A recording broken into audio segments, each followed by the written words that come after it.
Hey guys, Glaze here with another CS video for you today. After being through many teams myself and going through trial and error in how to improve as a team, and the main things missing when starting in a new team is fundamental of Team CS. This can be broken down into specific subsections if you will, and that is what I am going to do for you today. So without any more delay, I'll get into the few things you and your team should go over when starting off in a new developing team. The first point, and probably the most important of all of these, is awareness or common sense, if you call it that. You would probably be surprised how uncommon common sense actually is when it comes to Team CS. This is something that needs to be fixed straight away. If this is something that is lacking in the team as a whole, this can be from players who may be a little more inexperienced than others in Team CS and aren't used to how your team system works, for example. This isn't something to be ashamed of if you simply are new to Team CS and don't understand the awareness you need to be on one. When I am talking about awareness and common sense, I am more referring to you as an individual player being able to notice where your teammates are across the map and also what is open for the enemy to push and also what you should be doing in specific situations. The best way I can talk about learning and introducing this into your team practices and ways you can help yourself improve on this is by watching many demos of pro players who play a similar playstyle to you or role that you have on your team. From this, you'll be able to analyze and think to yourself of things they do differently than you in various situations. This can be from possibly how they react to an execute on them on a site, if they are with another teammate in a position, what they are aware of, and also what each player is doing in those specific areas. The earlier that this is developed in each individual player on your team,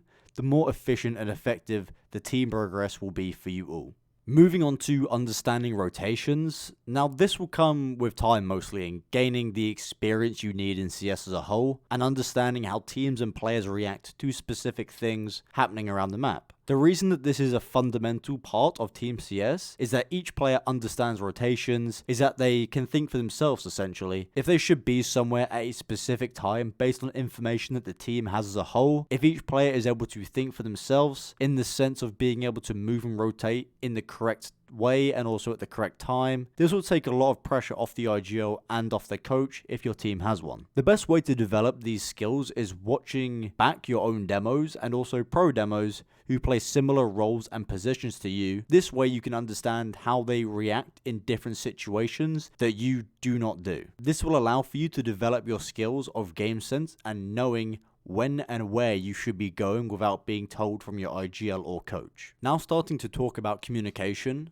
I think this can be one of the hardest of all of these points that I'm going to talk about here today, due to the fact that when people communicate, they have a natural way to do it unless they have practiced communication in other teams in the past. This will most likely be a thing that needs to be worked on. Making sure that the communication is clear, loud, and also understood by all members of the team is crucial when starting the development of a team. This is because without the aspect of communication, you are simply losing the element of being a team. The best way I can suggest you practice these skills of communication is simple. You can record your voice comms each game whenever you scrim or play an official and go back and listen to either the negatives or the positives of your communication as a team. Make sure this is noticed by all members of the team so that everyone is on the same boat. Also at the same time, you can have set rules that you as a team have agreed to put into place to make sure the communication between all of you is a lot smoother and clear. These can be things, for example, like having a rule after you throw a flash, you say boom, for example, when it pops, or you can have a rule in your team making sure you don't talk when dead, or saying, for example, if you get a kill on an entry site, if you see someone car or Mirage, for example, you say one car, and then you kill that player on car, you will say dead, to make sure your team are informed of that player being eliminated. These are a few examples of rules that you can put in place inside of your team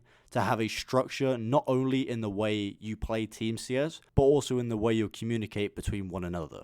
My final point of fundamental Team CS I will talk about today will be the chemistry you have between everyone else on your team. Even from the ground running, you may feel the chemistry isn't there. It doesn't mean it cannot be developed. You'll be lucky in a team if you have incredible chemistry from the start, due to the fact that it is simply 5 individual players on the team. They all have different personalities, different views on the game, and so on. Because of this, building chemistry from the start of a development of a new team is very important. The best way to build chemistry is to simply get to know each other. Don't simply just be teammates in CSGO. You want to be able to develop a friendship between one another and connect on a deeper level than just a game. From this, your communication and also your chemistry will improve drastically, and understanding of one another will develop at a smoother rate. You can also use tools like playing pugs together, watching demos outside of practice time, and also playing other games together. This is one thing that is looked over quite a lot, however it shouldn't be. If you choose a game, for example, as a team or a couple of you, that you'd like to play as a second game,